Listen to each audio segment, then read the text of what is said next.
venais de Dallas, au Texas. Il y a de cela plusieurs années.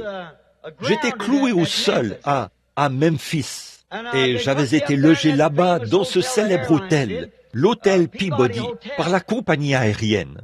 Et on m'avait dit qu'on m'appellerait le lendemain matin à temps pour que j'emprunte la limousine pour retourner à l'avion. J'avais bien dormi toute la nuit. Je me suis levé le lendemain matin, j'avais écrit quelques lettres. Alors, je voulais me rendre au bureau de poste pour les expédier. Je suis sorti et j'ai commencé à descendre la rue. Tout à coup, j'ai senti quelque chose dire « Arrête-toi et fais demi-tour ». Eh bien, vous savez que les gens ont souvent des impressions. Je me suis dit, eh bien, c'était probablement cela. J'ai avancé encore un peu et cela continuait de répéter « Arrête-toi et fais demi-tour ».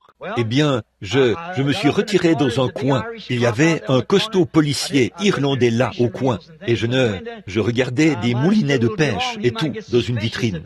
Si j'y étais resté trop longtemps, il aurait pu me soupçonner d'avoir l'intention de prendre un de ces moulinets. Alors, j'ai fait demi-tour et je me suis mis à marcher pour revenir. Et comme je marchais pour revenir, de plus en plus vite, je suis passé juste devant l'hôtel et je suis descendu vers la rivière, beaucoup plus bas. Je ne sais pas, je suppose que je pourrais retrouver cet endroit ce soir. Et je me suis dit, eh bien, il se fait tard, mais quelque chose. Croyez-vous qu'on peut être conduit par Dieu? Et pendant que je continuais à avancer, il se faisait tard et je savais que je devais me dépêcher. Mais quelque chose n'arrêtait pas de dire, continue. Continue. Et comme il était pratiquement trop tard pour revenir à temps et prendre l'avion, je me suis dit, eh bien, je dois suivre cette conduite. Je venais de vous rencontrer, vous les pentecôtistes. Et il se trouve que je chantais ce petit cantique qui dit, ils étaient là, dans la chambre haute, priant tous en son nom. Ils furent baptisés du Saint-Esprit et revêtus de puissance. Avez-vous déjà entendu ce cantique? Je suis si heureux de dire, je suis l'un d'entre eux. J'essayais de répéter cela. Je disais, viens mon frère, chercher cette bénédiction qui purifiera ton cœur du péché. Et comme j'avançais dans la rue, j'ai regardé et il y avait là une mamie, le type même de tante Jemima, appuyée contre la petite clôture d'une petite maison où demeuraient les gens de couleur. Un genre de petite cabane blanchie à la chaux. Elle était appuyée contre la clôture. Elle avait une chemise enroulée autour de la tête. J'ai arrêté de chanter et j'ai continué de marcher. Je ne savais pas où j'allais. Il a juste dit, continue simplement de marcher. Ainsi donc, quand je suis arrivé tout près d'elle, j'ai vu qu'elle souriait un peu. Je l'ai regardée, puis j'ai tourné la tête et j'ai continué de marcher. Elle a dit, bonjour, pasteur. Bon, dans le sud, pasteur signifie prédicateur. Et j'ai dit, bonjour, tontine. J'ai regardé en arrière et je me suis dit, comment a-t-elle su que je suis pasteur? Je n'avais pas de Bible, ni rien. Je me suis retourné, j'ai dit, comment avez-vous su que je suis un pasteur? Elle a dit, je savais que vous viendriez. Et j'ai dit, c'est un peu étrange pour moi. Et elle a dit, avez-vous déjà lu dans la Bible l'histoire de la femme sunamite? J'ai dit, oh oui, madame. Elle a dit, vous savez, elle était stérile. Elle ne pouvait pas avoir d'enfant. J'ai dit, oui madame, je me souviens de son histoire. Elle a dit, elle avait promis au Seigneur qu'elle élèverait cet enfant pour le Seigneur, bien sûr. Puis elle a dit, vous savez, j'étais comme cette femme. Elle a dit, je ne pouvais pas avoir d'enfant, mon mari et moi. Et elle a dit, j'ai promis au Seigneur que s'il me donnait un enfant, je l'élèverais pour lui. Elle a dit, il m'a donné cet enfant. Et elle a dit, j'ai élevé ce garçon du mieux que j'ai pu, pour qu'il serve le Seigneur. Elle a dit, mais vous savez, a-t-elle dit, il a eu de mauvaises fréquentations et il a attrapé une maladie dans son corps. Puis elle a dit, le médecin lui a administré toutes les injections qu'il était possible de lui donner. C'est déjà un stade très avancé, a-t-elle dit. Son sang est au stade 4. C'est une maladie vénérienne, la syphilis. Puis elle a dit, une partie de son sang s'échappe de son cœur. Son cœur est perforé. Et elle a dit, il est couché là, à l'intérieur, inconscient. Et elle a dit, un médecin était ici il y a 2 jours. Et il a dit, il ne se réveillera plus jamais. C'en est fini de lui. Et elle a dit, je ne peux vraiment pas supporter de voir mon enfant mourir ainsi. Et elle a dit, alors j'ai prié toute la nuit. Seigneur, si tu vas le reprendre, c'est toi qui me l'as donné. mais je veux l'entendre dire qu'il est sauvé. Alors je saurai que je le reverrai. Elle a dit, j'ai prié, et j'ai fait une prière comme la prière de la femme sunamite. Et elle a dit, je me suis endormie et j'ai eu un songe. Elle a dit, j'ai dit au Seigneur, c'est toi qui m'as donné cet enfant. Et elle a dit, je suis comme la femme sunamite, mais où est ton prophète? Et il a répondu, regarde, le voici qui vient. Et j'ai vu un homme avec un petit chapeau posé de travers sur la tête, vêtu de ce complet clair, qui venait dans la rue. Et elle a dit, ça, c'était vers 4 heures ce matin.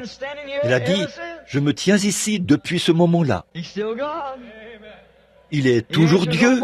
Il répond des deux côtés. J'ai dit, je m'appelle Branham. Je prie pour les malades. Avez-vous déjà entendu parler de mon ministère? Elle a dit, non monsieur, pasteur Branham, je n'ai jamais entendu parler de vous. Et elle a dit, ne voulez-vous pas entrer? Et quand je me suis mise à ouvrir le portail, il y avait là une petite clôture. Et sur le portail, il y avait une pointe de charrue qui était suspendue, comme en Arkansas. C'était juste de l'autre côté de la rivière, de toute façon. Alors, vous savez de quoi il s'agit. J'ai donc ouvert le portail et je suis entré. Quand je suis entré dans cette maison, j'étais dans des palais de rois, de 3 ou 4 rois différents. Le roi d'Angleterre, le roi Gustave de Suède, à beaucoup d'endroits. J'y suis allé, j'ai prié avec eux. Et j'étais dans certaines des maisons les plus luxueuses d'Hollywood, à mon avis. Mais je ne me suis jamais senti autant le bienvenu que dans celle-là. Une simple petite pièce, 2 pièces, une petite cuisine au fond, une petite chambre à coucher ici et un vieux lit à colonnes. Il n'y avait pas de pin-up sur le mur, mais il y avait là un écriteau qui disait « Que Dieu bénisse notre foyer ». J'ai regardé et un très grand garçon de couleur était couché là. Il devait avoir environ 18 ans. Il était grand et fort. Il avait l'air d'être en bonne santé. Il tenait la couverture dans sa main et il faisait Et j'ai dit, qu'est-ce qu'il a? Elle a dit, il pense qu'il est perdu sur une mer sombre. Elle dit, il ne cesse de dire qu'il est perdu en mer et qu'il n'arrive pas à retrouver son chemin. Il pense qu'il rame dans un bateau. Elle a dit, ça fait 2 ou 3 jours qu'il le fait. Puis elle a dit, je ne peux pas le laisser mourir ainsi.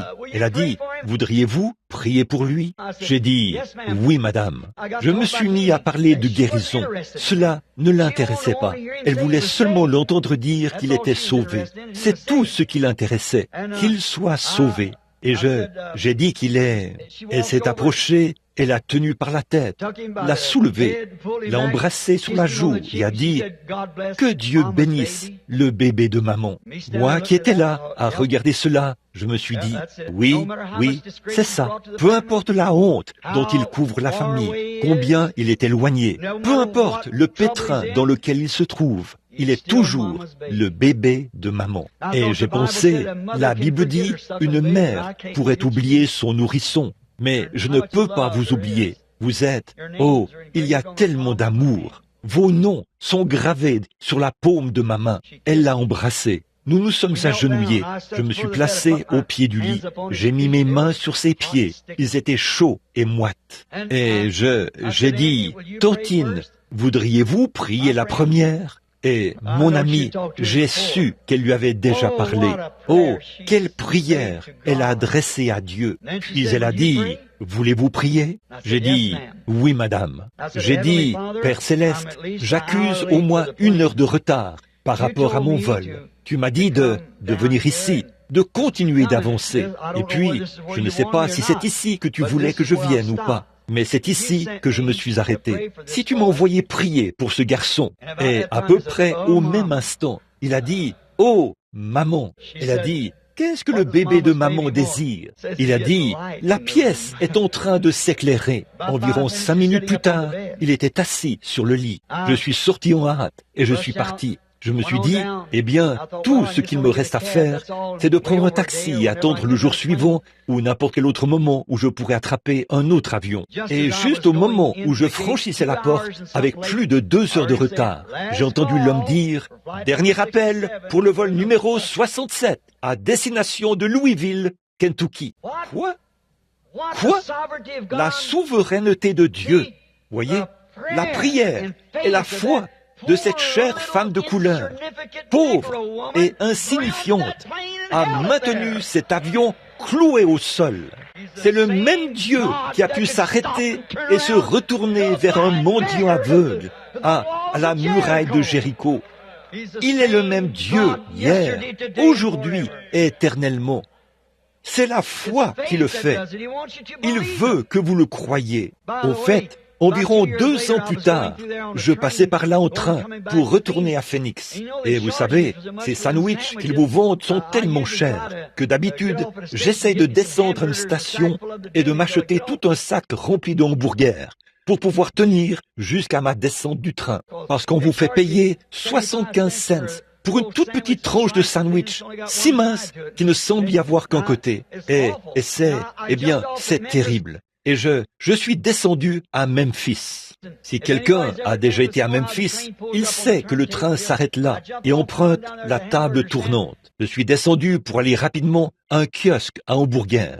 J'ai entendu quelqu'un dire « Bonjour, pasteur Branham !» J'ai regardé autour de moi, il y avait là quelqu'un coiffé d'une casquette rouge. Il avait levé la tête. J'ai dit « Bonjour, fiston !» et j'ai continué mon chemin. Il a dit « Vous ne me reconnaissez pas, n'est-ce pas ?» J'ai dit « Non, je ne crois pas. » Il a dit « Vous savez, un jour, vous êtes venu chez moi. » Et il a dit « Ma maman vous attendait à l'extérieur et vous lui avez donné une tape amicale sur l'épaule. Elle était trempée. » J'ai dit « Tu n'es pas ce garçon. » Il a dit « Oui, c'est moi. » Il a dit « Oui, je suis ce garçon-là. » Il a dit « Non seulement je suis guéri, mais il a dit « Je suis aussi sauvé depuis ce temps-là. » Alors là, c'était réglé.